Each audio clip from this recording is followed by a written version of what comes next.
बिस्मिल्लाहिर्रहमानिर्रहीम। अस्सलामुअलैकुम students. Last time हम कंप्यूटर में डेफिनेशन को देख चुके थे कंप्यूटर की, कि कंप्यूटर की डेफिनेशन क्या है, और उसके अलावा हम देख चुके थे कि कंप्यूटर की डेफिनेशंस में दो टर्म्स थी, उनको भी पढ़ चुके थे अच्छी तरह से। अब हम जो कुछ ऐसी डेफिनेशंस और कुछ ऐसी टर्म्स को पढ़ने जा रहे हैं जो आपको कंप्यूटर की बुक में चैप्टर नंबर 1 में मिलती हैं, तो हम उनको डिस्कस कर लेते हैं। बहुत ही इजी हैं समझने के लिए, लेकिन जाहिर सी बात है, आपको पता है कि फ़िलहाल ये इंट्रोडक्शन टू कंप्यूटर में आपको सिर्फ डिफ़ाइन करवाया जाएगा उन डेफिनेशन से, उन टर्म्स से। तो लिहाजा एक कॉपी और पेन को निकाल लीजिए और ध्यान से इस लेक्चर को समझने की कोशिश कीजिए। हम सबसे पहले बात करेंगे एनालॉग कंप्यूटर की। एनालॉग कंप्यूटर्स क्या होते हैं? ओके, एनालॉग कंप्यूटर्स पहले तो देख लेते हैं कि एनालॉजी क्या होती है। एनालॉजी कहते हैं जिसमें नंबर्स ना हो, बल्कि वो सिंपली एक एनालॉजी की, यानी उसको एक सोचा जा रहा हो, उसको किया नहीं जा रहा हो काम को। फॉर एग्ज़ाम्पल मैं एक मिसाल मैं देता हूँ, उसी मिसाल पर मैं आगे भी चलूँगा। कि एक घड़ी है और घड़ी में टाइम हुआ है, मैं घड़ी बना रहा हूँ 10:10, यानी ये जो नंबर 2 लिखा है मैंने यहाँ पर, अगर नंबर 2 की तरफ आप सुई देखेंगे और यहाँ पर नंबर 10 की तरफ देखेंगे, तो आपको क्या शो किया जा रहा है कि नंबर 10 का मतलब है कि 10 बजे हुए हैं, और यहाँ पर 2 को जाहिर किया जा रहा है कि नंबर 10 यानी 10 मिनट्स हो चुके हैं। तो एक्चुअली वो 10 मिनट्स नहीं है, वो आप उसको गौर से देखिए ज़रा कि वो 10 नहीं है, वो है 2, यानी फिगर में चेंज है, और आपको एक इशारे से बताया जा रहा है। अगर इस जगह मैं 2 ना भी लगाऊं तो आप समझ जाएंगे, अगर मैं इस जगह पर 2 ना भी लगाऊं तो आप समझ जाएंगे कि ये किस तरफ इशारा किया जा रहा है, ये 10 मिनट्स की तरफ इशारा किया जा रहा है। तो जिसमें हम कैलकुलेशन वर्क बाकायदा उस नंबर को देखते हुए नहीं करते, बल्कि हम अंदाज़े से एक आइडिया लगाकर एक जो तरीक़ेकार होता है उसको हम एनालॉजी कहते हैं।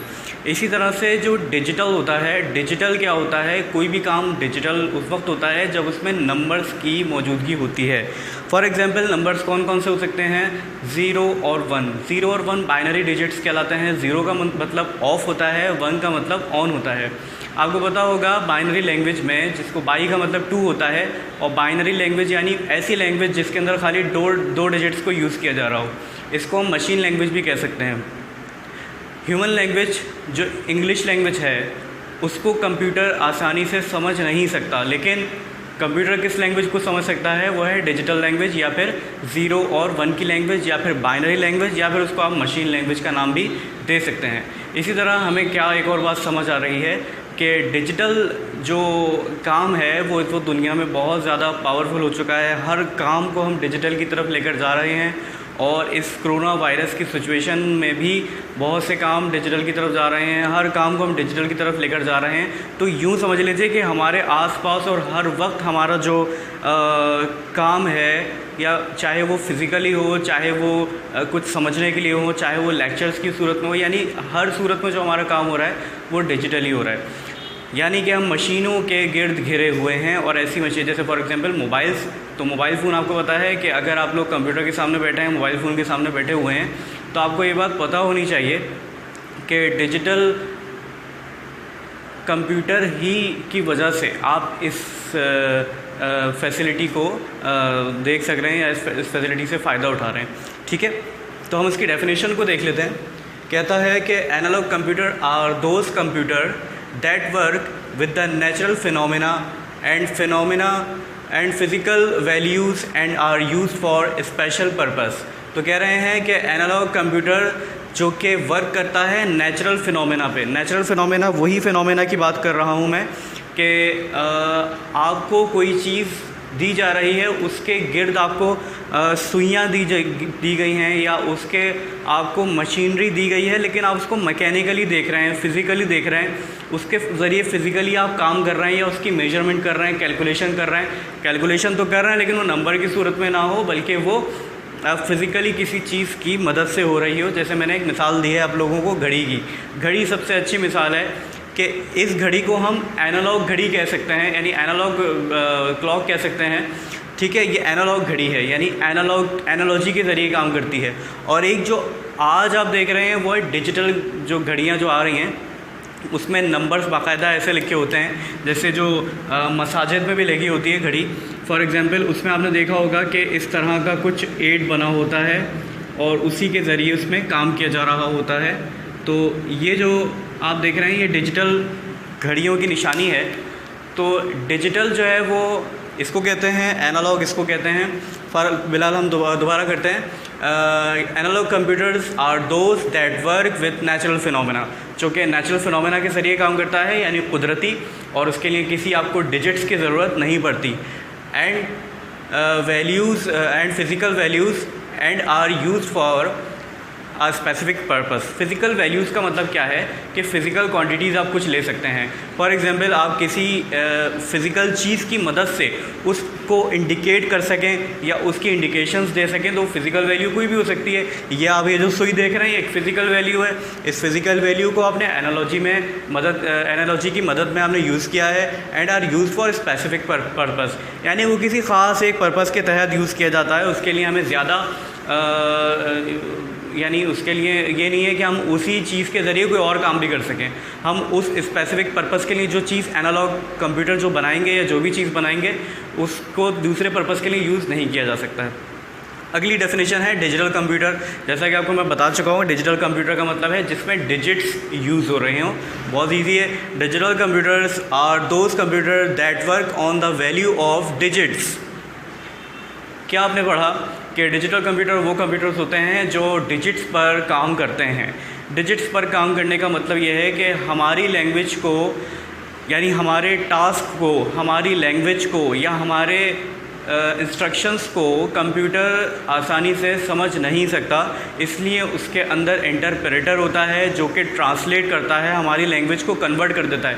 फॉर एग्जांपल अगर हम माउस के ज़रिए सेव का क्लिक कर रहे हैं, अगर सेव के बटन पर क्लिक कर रहे हैं तो वो सेव जो है वो SAVE सेव, वो हमारी लैंग्वेज है, लेकिन उसको कंप्यूटर नहीं समझ सकता। लेकिन जब कंप्यूटर को सिग्नल मिलता है कि ये प्रोग्राम आपको सेव करना है या फाइल आपको सेव करनी है, कोई चीज़ आपको सेव करनी है, तो वो सेव की सूरत में नहीं मिलता, वो डिजिट्स की सूरत में मिलता है। और डिजिट्स कौन कौन से होते हैं वो मैं बता चुका हूँ, बाइनरी लैंग्वेज या बाइनरी डिजिट्स। बाइनरी डिजिट्स में कौन कौन से होते हैं वो भी बता चुका हूँ। 0 और 1 के अलावा कोई भी डिजिट नहीं होता। 0 और 1 की कैलकुलेशन को ही बाइनरी लैंग्वेज या फिर मशीन लैंग्वेज कहा जाता है। आगे देखते हैं हाइब्रिड कंप्यूटर्स। पहला था एनालॉग कंप्यूटर, डिजिटल कंप्यूटर, और तीसरा है हाइब्रिड कंप्यूटर। हाइब्रिड कंप्यूटर के बारे में मैं आपको बहुत ईजी अगर वे में कहूँ कि वो कौन सा कंप्यूटर होता है, तो देखें, अव्वल तो इसके बारे में कहा जाता है कि ये दोनों कंप्यूटर्स का मिक्सचर होता है, यानी ये एनालॉग कंप्यूटर के टास्क भी कर लेता है और at a time digital computer के भी टास्क कर लेता है। लेकिन एक बात जो आपको ध्यान में रखनी है वो ये है कि इसको रोबोटिक्स के तौर पर यूज़ किया जाता है। यानी जैसे आपने देखा होगा रोबोटिक्स, जो रोबोट होते हैं, वो रोबोट जो कंप्यूटर होता है वो हाइब्रिड कंप्यूटर कहलाता है। इसकी डेफिनेशन को हम पहले पढ़ लेते हैं। Hybrid computers are those that has the combination of both analogue and digital computer. तो इसने हाइब्रिड कंप्यूटर में बताने के लिए कुछ नहीं है, यानी डेफिनेशन में हमारे पास ज़्यादा कुछ नहीं है, बस यही इसके लिए काफ़ी है कि हम जब एनालॉग और डिजिटल कंप्यूटर को दोनों को पढ़ लेते हैं तो हम हाइब्रिड कंप्यूटर भी आसानी से समझ सकते हैं। लेकिन जाहिर सी बात है, इसको बनाने के लिए इसके जो स्ट्रक्चर्स होते हैं, इसके जो फंक्शंस होते हैं, उसको समझने के लिए हमें और डिटेल्स में जाना पड़ता है। खैर आगे देखते हैं। देखिए हमारे पास एक डेफिनेशन है general purpose computer and special purpose computer. तो सबसे पहले जनरल पर्पस कंप्यूटर को देखते हैं और उसके बारे में पढ़ते हैं, समझते हैं कि ये है क्या। आपको चैप्टर नंबर 1 में इंट्रोडक्शन टू कंप्यूटर में क्लास 9th में आपको दो डेफिनेशन मिलेगी, जिसका नाम होगा general purpose computer and special purpose computer. ये डेफिनेशन नॉर्मली बच्चों को समझ नहीं आती है, उनको फिर याद भी नहीं होती है, बहुत ज़्यादा प्रॉब्लम्स होते हैं। तो मैं कोशिश करूँगा कि इसको आसानी से आपको समझा सकूँ। पेन कॉपी तो यकीनन आप लोग अभी तक निकाल चुके होंगे, तो उसको जो बातें मैं बताता जा रहा हूँ वो आप रोक कर आप लिख भी सकते हैं या उस बारे में थोड़ा सा दिमाग में सोच भी सकते हैं, ताकि वो चीज़ आसानी से आपके दिमाग में बैठ जाए। और कोशिश कीजिए कि जो कुछ आप सीखें वो दूसरों को भी समझाएं, और जो आसपास वाले जो आपके जो भाई बहन या जो भी आपके रिलेटिव्स में हो सकते हैं उनको आप समझाइए, ताकि आपका जो यानी जो आपका वे ऑफ कम्युनिकेशन है वो और ज़्यादा बेहतर हो सके। General purpose computers are only simple work processing because its CPU is low processing power. For example, accounting, small database, etc. तो ये तो इसकी डेफिनेशन थी, लेकिन इस डेफिनेशन को हम थोड़ा सा समझ लेते हैं। कहता है कि जनरल पर्पस कंप्यूटर वो कंप्यूटर्स होते हैं जो सिंपल वर्क करते हैं, यानी कि आम से काम करते हैं, और वो उनके अंदर कोई और टास्क लेने की, यानी कोई हाई फाई टास्क करने की उनके अंदर कोई ज़्यादा ना मेमोरी होती है, ना ही CPU उसका रन कर पाता है, क्योंकि उसका CPU बहुत ज़्यादा लो प्रोसेसिंग होता है, यानी उसके अंदर CPU के अंदर इतनी एबिलिटी नहीं है कि वो बड़े काम को या बड़े टास्क को पूरा कर सके। ऐसे कंप्यूटर को हम जनरल पर्पस कंप्यूटर कहते हैं, यानी कि सिंपल काम करने वाला एक कैलकुलेटिंग डिवाइस या कंप्यूटर। ठीक है, इसमें मैंने बताइए कि जो डेटाबेस, स्मॉल डेटाबेस जो होता है, सिस्टम जो होता है, उसको हम एग्जांपल में ले सकते हैं जनरल पर्पस कंप्यूटर की। आगे देखते हैं, है स्पेशल पर्पस कंप्यूटर। आप समझ सकते हैं जनरल और स्पेशल में क्या फ़र्क होना चाहिए। इसमें जो कंप्यूटर में जो CPU यूज़ हो रहा था वो लो था, और स्पेशल पर्पस कंप्यूटर में CPU जो कंप्यूटर यूज़ होगा वो हाई होगा। यानी अगर आप हाई से मतलब है कि अगर आप जनरल पर्पस से कंपेयर करते हैं तो हाई होता है, यानी ज़्यादा बेहतर उसमें CPU रन करता है, उसके फंक्शंस ज़्यादा अच्छे हैं, उसके फंक्शंस में ज़्यादा एबिलिटी है कि वो और टास्क को एट ए टाइम ले सके। तो जिसके अंदर CPU हाई फंक्शंस का है या हाई पावर का है उसको हम स्पेशल पर्पस कंप्यूटर कहते हैं, और जिसका CPU लो पावर का है उसको हम जनरल पर्पस कंप्यूटर कहते हैं। बहुत सिंपल इसकी एग्जांपल्स हो गई हैं। तो इस तरह से हमने इन तमाम डेफिनेशंस को समझ लिया है, और आप जो इससे पिछला लेक्चर है कंप्यूटर, व्हाट इज़ कंप्यूटर, उसको आप अच्छे से देखिए ताकि आपको बुनियादी बातों उसमें आपको पता लग सके। अस्सलाम वालेकुम, थैंक यू।